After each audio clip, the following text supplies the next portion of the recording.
On January 1, 2026, military basic pay rose 3.8%. As of July 31, 2026, the key fact is that Congress did not enact a new annual provision ordering that percentage. The increase took effect under the standing formula in Title 37, Section 1009 of the United States Code. The Congressional Research Service reported that the President's fiscal 2026 budget requested the same 3.8% produced by that formula. CRS also found that the enacted fiscal 2026 defense authorization contained no alternate general basic pay rate. That distinction matters because an omitted pay provision can sound like Congress denied or forgot a raise. Here, the opposite happened. Permanent law already supplied the adjustment, with neither a timely presidential alternative nor a different rate enacted by Congress. The statutory calculation governed, and the resulting increase had the force and effect of law. The fiscal 2026 process involved three separate actions that are easy to collapse into one.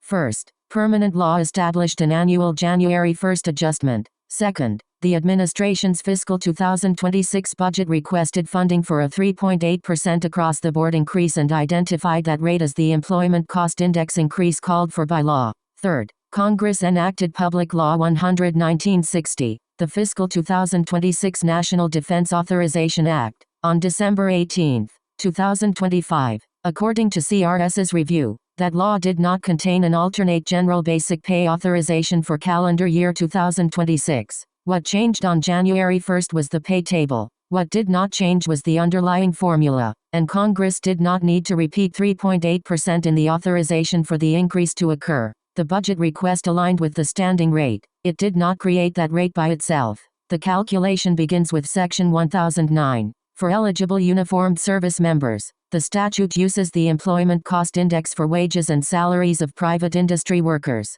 It compares two specifically designated third quarters, then rounds the percentage increase to the nearest 1/10 of a percentage point. The Bureau of Labor Statistics supplied the underlying figures for this cycle. Its September 2024 release lists the private industry wages and salaries index at 162.9 in September 2023, and 169.1 in September 2024. The increase between those index levels is approximately 3.806%. Under the statute's rounding rule, that becomes 3.8%, so the number was not selected from a general inflation measure, military housing costs, or a discretionary estimate of what service members needed. It came from one defined private sector wage series, measured across the quarters specified in law. Automatic does not mean unchangeable. Section 1009 gives the President a route to replace the formula when a national emergency or serious economic conditions affecting the general welfare make the automatic adjustment inappropriate.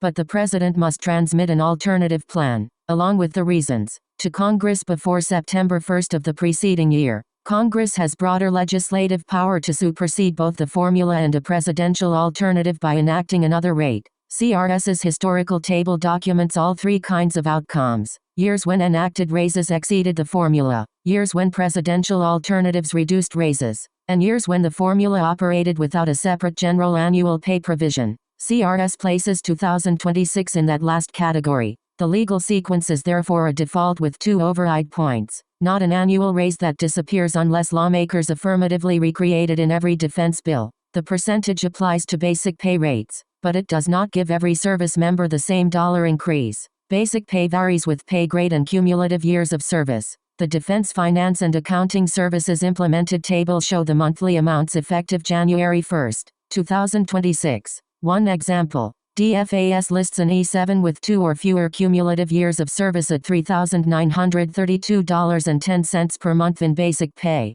Members at other grades or experience levels have different amounts, even though the same general percentage adjusted the table. That is why a headline percentage cannot tell an individual household exactly how many dollars changed. The official DFAS table, not a simple multiplication based on somebody else's paycheck, is the practical receipt for the implemented monthly rate. It also helps separate the statutory percentage from the dollar effects produced across a varied force. The 3.8% adjustment covers basic pay, not every component of military compensation. Housing and subsistence allowances follow separate rules. So do special and incentive pays, health benefits, and retirement benefits. That means a 3.8% basic pay increase is not necessarily a 3.8% increase in a member's total compensation or take-home pay. The mix depends on the member's circumstances and eligibility for other forms of compensation. The distinction also matters to taxpayers. A broad basic pay increase reaches the eligible force and raises recurring costs.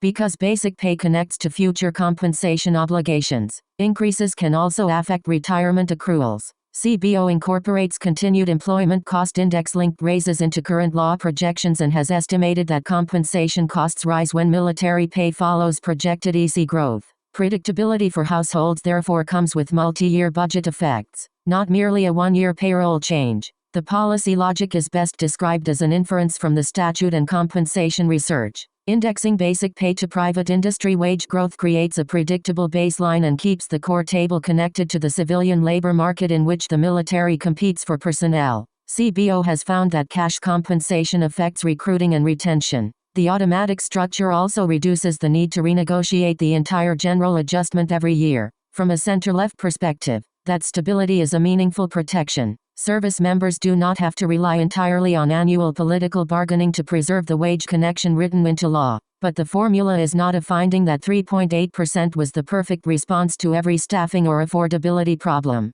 It measures broad private sector wage movement. It does not diagnose which installation has a housing shortage or which specialty faces the most severe retention pressure. The strongest good faith opposing case focuses on budget discipline and precision. An automatic, across-the-board increase commits broad and compounding costs before lawmakers compare every marginal dollar with readiness requirements or specific personnel shortages. CBO found that bonuses can target particular ranks or hard-to-fill occupations and do not compound in the same way as basic pay increases. CBO also reported that about 70% of special and incentive pay funding in 2021 was used to attract or retain members with desired skills. On this view, Congress should preserve more room to direct additional money toward scarce specialties, difficult assignments, or vulnerable retention points instead of raising the entire table beyond the baseline. That argument does not show that predictable general indexing is misguided. It shows that a uniform raise and a targeted incentive solve different problems and carry different long-term costs.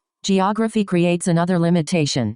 GAO found that the existing compensation system did not fully account for critical housing areas and documented supply and affordability challenges that vary by location. GAO also reported that some Defense Department officials considered assignment or special duty pays potentially more suitable than broad housing rate changes for certain localized affordability problems. A national basic pay adjustment cannot closely match every local rent market because it raises the general table rather than responding to one installation's housing shortage. The evidence supports a two-track policy question. Preserve a predictable EC-linked floor for general basic pay, while separately testing housing allowances, assignment pays, specialty pays, or retention bonuses against documented needs. The supplied evidence does not establish that broad or targeted compensation is always superior. Each mechanism addresses a different problem, and each creates its own distributional and long-term budget consequences. The legal explanation for 2026 is settled in the cited records, but the best compensation mix remains contested. The documents do not prove whether a broader raise, a targeted bonus, or a localized housing response produces the greatest personnel benefit per dollar in every circumstance. For the next annual cycle, the verification process has 4 steps. Start with the formula in Section 1009. Check the relevant September Bureau of Labor Statistics Private Industry Wage Index. Then look for any presidential alternative transmitted before September 1, 2026, and review the enacted defense law for a substituted rate. Finally, use the new DFAS tables to translate the resulting percentage into monthly basic pay by grade and service time. For 2026, those checks lead to one clear conclusion. The 3.8% increase took effect because standing law governed, not because Congress wrote a new 3.8% annual raise provision.